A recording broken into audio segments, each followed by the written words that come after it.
Every discovery begins with a question. A simple what if. What if the sun stopped shining? Would the Earth freeze over? What if there was something smaller than an atom? What would a subatomic particle look like? These what-ifs have defined modern academics, from the mathematical laws of physics to the mysterious world of chemical science. But few questions have lingered longer than this one. What if I'm crazy? Throughout history, people have wondered, what's the difference between normal and abnormal? Does a crazy person scream at the top of their lungs?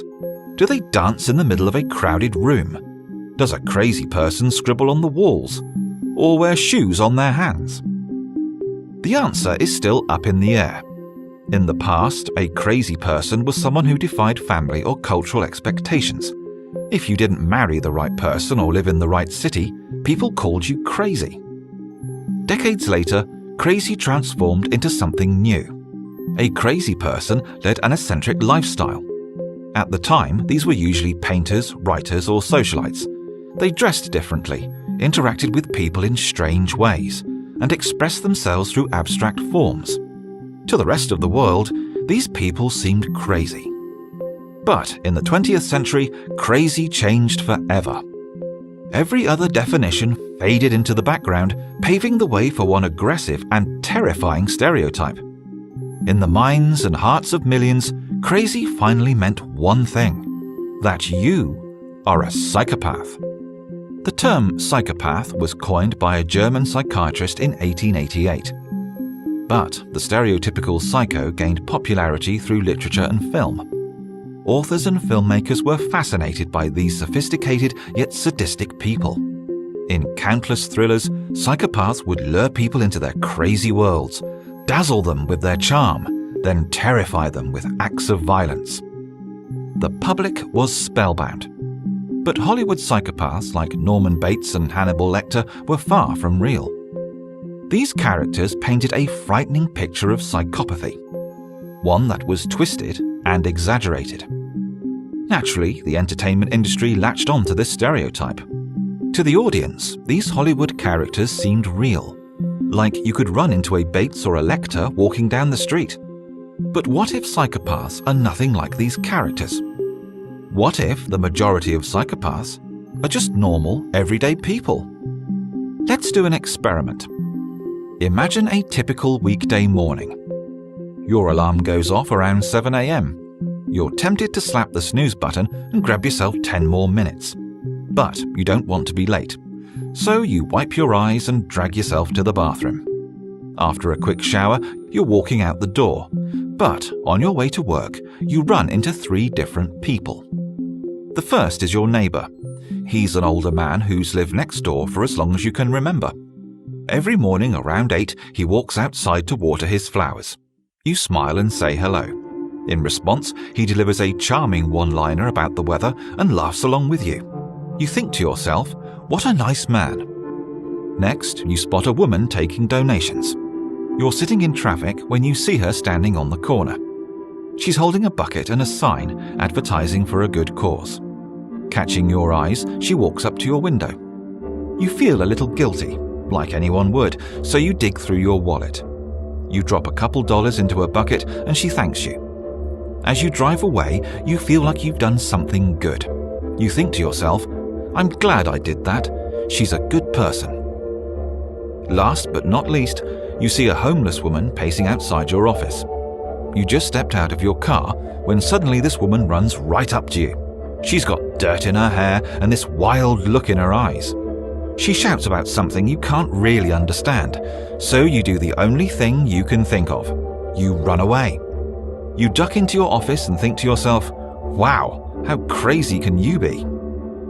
If I told you that one of these 3 people was a psychopath, could you tell me which? Most people have no trouble choosing the craziest person. You have an image of what crazy looks like in your brain. That homeless woman checked off all your boxes. But the truth is, she's not a psychopath. She's loud and uncomfortable, but not a psychopath. In this experiment, only one person fits the bill. It's not the homeless woman or the person taking donations. It's most likely to be your neighbor. He's the only one who displayed a key characteristic of psychopaths, in this case, superficial charm. So that brings us to our big question. What does an actual psychopath look like? And how do you test yourself? Before we take a closer look, there's one thing you need to understand. Psychopathy is not black or white. It's not a yes or no question. It's a spectrum. Think about psychopathy like a person's height. You can be tall, you can be short, and you can be everything in between. But you can't have zero height. In the same way, you can be extremely psychopathic, or just a tiny bit. But everyone falls somewhere on the spectrum. The challenge is testing that spectrum. The human personality is complex and diverse. Everyone has a unique combination of traits that make them who they are. Each personality is like a Rubik's Cube scrambled in just the right way. Some people have a few colors out of place, others are completely mixed up, but these changes define who you are. So how do you know which combination creates a psychopath? After 40 years of empirical research, psychologists have developed a psychopath test. It's called the Psychopathy Checklist Revised, or PCLR.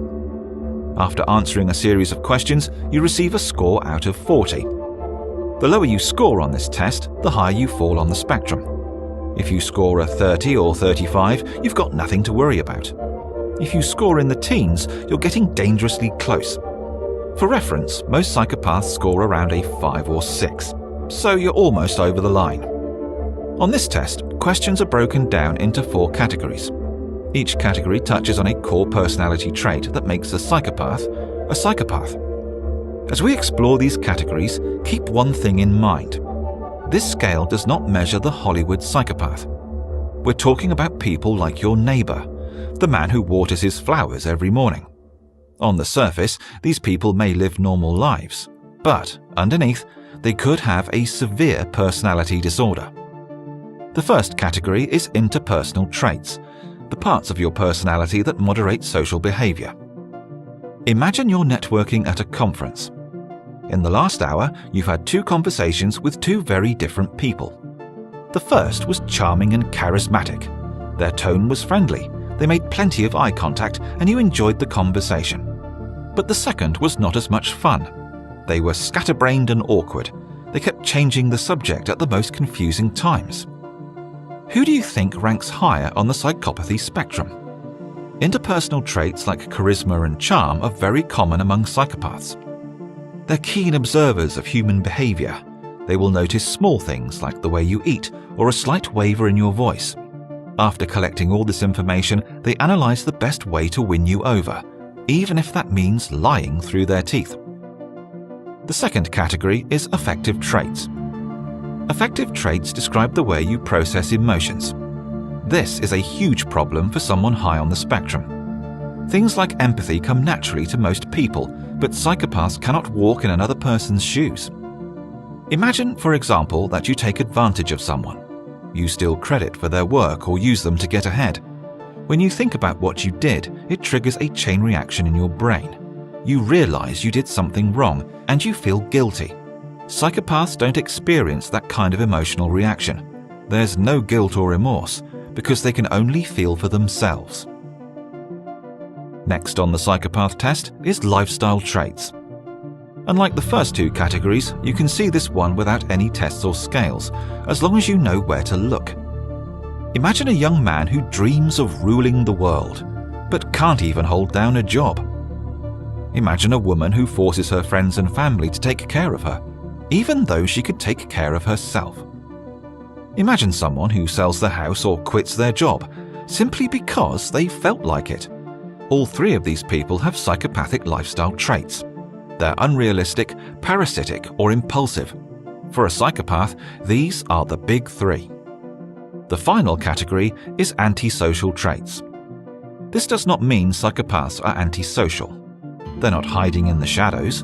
In fact, they can be excellent communicators, but they struggle with social expectations. Following the rules is a good example. Many psychopaths get in trouble at a young age. Their sense of self is inflated like a balloon about to burst, so they don't like being told what to do. Not all psychopaths are criminals. A large percentage of them have never done anything wrong. But power is something that every psychopath struggles with. So far, we've dispelled myths about this crazy stereotype. We've explored what psychopathy really means, and we've tested the different parts of this extreme personality. But that leaves us with one more question. Are you a psychopath? Only 1% of the entire population falls on the low end of the spectrum, and a much smaller percentage are actually dangerous.